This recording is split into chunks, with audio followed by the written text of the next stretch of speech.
The Japanese looked at the radar contacts and laughed. Po-2 biplanes. Wooden planes from 1928.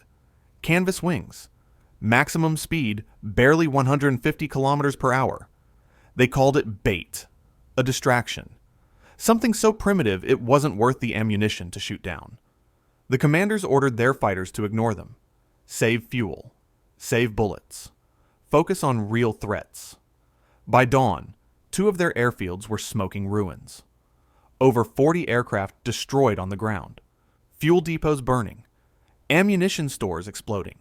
And the Japanese high command finally understood what the Po-2 really was. Not bait. The weapon itself. August 1945. Manchuria. The war was ending, but no one had told the soldiers dying in the trenches. The Soviet Union had just declared war on Japan, opening a new front that the Japanese military was completely unprepared for.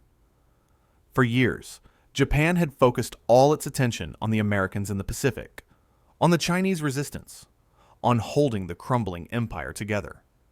They had ignored the possibility that the Soviets would attack, had left their Manchurian defenses understaffed and under-equipped. Lieutenant Hiroshi Tanaka commanded a fighter squadron at one of the 2 main Japanese airfields in northern Manchuria. He was 28 years old, from Osaka, the son of a merchant family that had lost everything in the American firebombing raids. His parents were dead. His younger brother was dead. His sister worked in a factory, making weapons that Japan no longer had the resources to build properly. Hiroshi had been a teacher before the war. He taught mathematics to middle school students, loved watching them understand concepts that had seemed impossible moments before. He was patient, kind, genuinely cared about his students' futures. But the war had transformed him into something else. A pilot. A killer. Someone who had shot down 14 enemy aircraft and watched men burn and fall and die because he was good at his job. He didn't feel heroic. He felt numb. Empty.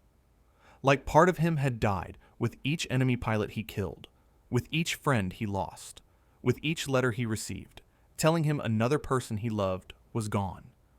The propaganda said they were winning. The radio broadcasts promised victory was near. But Hiroshi could see the truth in the faces of his fellow pilots, in the dwindling supplies, in the outdated aircraft they were forced to fly because there were no replacements.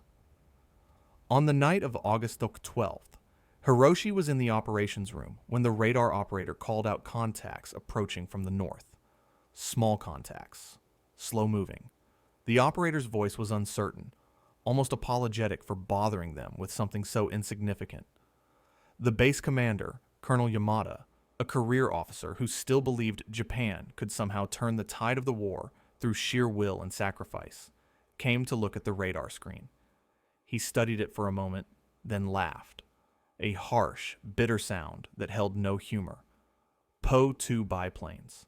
The Soviets are sending their wooden toys against us. He turned to Hiroshi and the other pilots waiting for orders. Ignore them. They're bait! The Soviets want us to scramble our fighters, waste fuel chasing ghosts, while their real bombers approach from another direction. Stay on the ground. Stay alert for the actual threat. Hiroshi felt uneasy. Something about the colonel's certainty bothered him. He had learned in his years of combat that certainty was dangerous, that the enemy was never as predictable as commanders wanted to believe. But he was a lieutenant. The colonel was his superior. Orders were orders. He returned to the pilot's ready room and told his squadron to stand down. Outside, the night was dark and quiet. The airfield sprawled across several kilometers. Rows of fighters and bombers lined up on the tarmac. Fuel trucks positioned nearby for quick refueling. Ammunition dumps carefully hidden, but accessible. Everything organized for maximum efficiency. Everything vulnerable if someone got through the defenses. The Po-2s approached slowly, their weak engines barely audible over the normal sounds of the base. The anti-aircraft gunners saw them on searchlights, tracked them lazily, didn't bother firing. Everyone had heard the colonel's assessment. bait. Ignore them. Don't waste ammunition. Then the engines stopped. All of them, simultaneously. The Po-2s went silent, gliding through the darkness like ghosts. The searchlight operators lost them, the beams sweeping empty sky. The anti-aircraft crews stood confused, waiting for orders that didn't come. The first bombs fell on the fuel depot. The explosion lit up the entire base, a fireball that climbed hundreds of meters into the sky. Then more bombs. Precise strikes on parked aircraft, on ammunition stores, on the control tower. The Po-2s had spread out, attacking multiple targets simultaneously, and the Japanese defenses were completely unprepared. Hiroshi ran from the ready room, his heart hammering in his chest. All around him was chaos. Fire. Explosions. His squadron's aircraft were burning, the fuel tanks cooking off, the ammunition exploding. Men were screaming, running in all directions, trying to fight fires that were already out of control. He saw one of his pilots, a young man named Kenji, who had joined the squadron just 2 weeks ago, lying on the ground with his flight suit on fire. Hiroshi ran to him, tried to help, but Kenji was already dead, his face frozen in an expression of shock and terror. More bombs fell. Hiroshi threw himself behind a concrete barrier as explosions walked across the tarmac, each one destroying aircraft that Japan couldn't replace, killing pilots who couldn't be replaced. He felt the heat of the fires, smelled burning fuel and burning flesh, heard the screams of dying men, and above it all, barely audible, the soft whisper of canvas wings as the Po-2s circled and attacked again. By the time Soviet fighters could be scrambled from the second airfield to provide defense, it was too late. The Po-2s had completed their mission and disappeared into the darkness. They left behind devastation. Over 40 aircraft destroyed or damaged beyond repair. The fuel depot completely destroyed. The ammunition store still exploding hours later. And 28 men dead, with dozens more wounded. But the night wasn't over. While Japanese attention focused on the burning first airfield, another group of Po-2s attacked the second airfield. The same tactic, the same deadly effectiveness. By dawn, both of Japan's main air bases in northern Manchuria were crippled, their defensive capabilities shattered. Hiroshi survived. He sat in the wreckage of his squadron's ready room, covered in soot and blood that wasn't his own, and tried to process what had happened. They had dismissed the Po-2 as bait, as insignificant, as beneath their concern, and that arrogance had destroyed them more effectively than any sophisticated weapon could have. Colonel Yamada was found dead in the ruins of the command center. Whether he died in the bombing or took his own life after realizing his mistake, no one knew. No one wanted to know. The shame was too deep, the consequences too severe. In the days that followed, as Soviet forces advanced and the Japanese military scrambled to mount some kind of defense with the few aircraft they had left, Hiroshi found himself thinking about the pilots who had attacked them. The night witches. That's what the Germans called them. Women flying obsolete biplanes, doing the impossible night after night. Women. They had been defeated by women in wooden planes. The realization sat heavy in his chest, not because he believed women were inferior, but because it revealed how completely wrong all his assumptions had been. About the enemy, about warfare, about what mattered in combat. He thought about his students back in Osaka, the girls who had been just as bright as the boys, often brighter, but who were told their role was to support, not to lead. To wait at home, not to fight. He had believed that, had accepted it as natural, and now women had proved him catastrophically wrong. 3 days after the attack, Hiroshi was ordered to interrogate a captured Soviet pilot. She had been shot down during a reconnaissance mission, her plane damaged by anti-aircraft fire. She was brought to the base in handcuffs, her flight suit torn and bloody, her face bruised from the crash landing. Her name was Katya. She was 23 years old. She spoke some Japanese, learned from books before the war, when she had dreamed of being a translator. Hiroshi was assigned to question her about Soviet tactics, positions, plans. He sat across from her in a small room, guards at the door, and tried to summon the anger he thought he should feel toward the enemy who had destroyed his squadron. But all he saw was a young woman who looked exhausted and terrified and trying desperately to hide both. He asked the required questions. She gave the expected non-answers, name and rank and nothing else. They sat in silence for a long moment. Finally, Hiroshi asked a question that wasn't on his list. Why? Why do you do this? Why do you risk your life flying in those planes? Katya looked at him with eyes that had seen too much. Because my country was invaded. Because my family was killed. Because I can fly and shoot and fight. And sitting at home waiting for others to defend me felt like dying slowly. Because someone told me I couldn't, that women weren't capable, and I wanted to prove them wrong. She paused, her voice dropping to a whisper. And because every German I kill, every Japanese soldier I stop, is one less threat to the people I love who are still alive. Hiroshi felt something break inside him. This woman, this enemy, had the same reasons he did, the same losses, the same desperate need to do something, anything, rather than wait helplessly for the end. The only difference between them was which side of the war they had been born on. He asked another question, one he knew he shouldn't ask, but couldn't stop himself. The attack on the airfields. That was you? Your squadron? Katya's expression didn't change, but something flickered in her eyes. Pride, maybe? Or sadness? Or both? We're good at what we do. You dismissed us as bait. That was your mistake. Hiroshi nodded slowly. It was our mistake. My mistake. I told my pilots to ignore you. To wait for the real threat. And you were the real threat all along. We're always the real threat, Katya said quietly. People just don't want to see it. It's easier to dismiss what you don't understand. Safer to believe we're not capable. Until we destroy your airfield in the middle of the night. The guards came to take her away.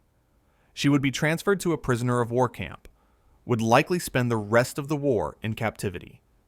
If she survived. Conditions in the camps were brutal, especially as Japan's resources dwindled and food became scarce. As she stood to leave, Hiroshi did something that could have gotten him court-martialed. He bowed to her. A small bow, barely perceptible, but genuine. A gesture of respect from one warrior to another. Katya's eyes widened in surprise. Then slowly, she bowed back. After she was gone, Hiroshi sat alone in the interrogation room for a long time. He thought about the war, about the propaganda that had told him Japanese forces were superior, that the enemy was weak and cowardly, that victory was inevitable through spiritual strength alone. All lies. Comfortable lies that had led to comfortable assumptions that had gotten his friends killed.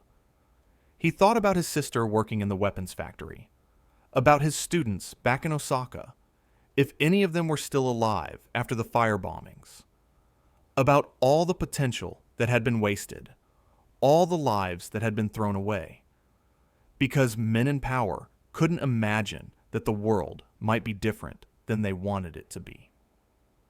The war ended 2 weeks later. Japan surrendered after the atomic bombs fell on Hiroshima and Nagasaki. Hiroshi survived to see the occupation, to return to a homeland that was destroyed and defeated and struggling to understand what had happened. He went back to teaching, or tried to. The schools were in ruins. Many of his former students were dead, and those who survived carried trauma that no education could heal. But he taught anyway, and he taught differently than before. When his female students asked if they could study mathematics at university, he said yes without hesitation.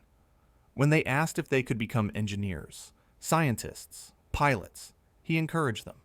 When other teachers questioned whether women were capable of such demanding fields, Hiroshi told them about Katya, about the night witches, about wooden planes that destroyed airfields because everyone assumed they were harmless. Years later, one of his former students became a pilot. She visited him to tell him she had been accepted to flight school. She thanked him for believing in her when others said it was impossible. Hiroshi felt tears in his eyes. He told her about that night in August 1945, about the Po-2 biplanes that everyone dismissed, about the lesson he had learned too late to save his squadron, but not too late to change his life. Never dismiss what you don't understand, he told her. Never assume that different means inferior. The most dangerous enemy is the one you refuse to see, and sometimes the person you underestimate is the person who will change the world. She asked him if he regretted his role in the war, if he wished he could go back and make different choices. Hiroshi was quiet for a long time. Yes and no, he said finally. I regret every life lost, every bomb dropped, every moment of that nightmare.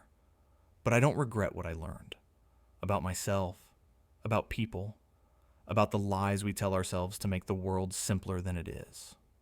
He paused, choosing his words carefully.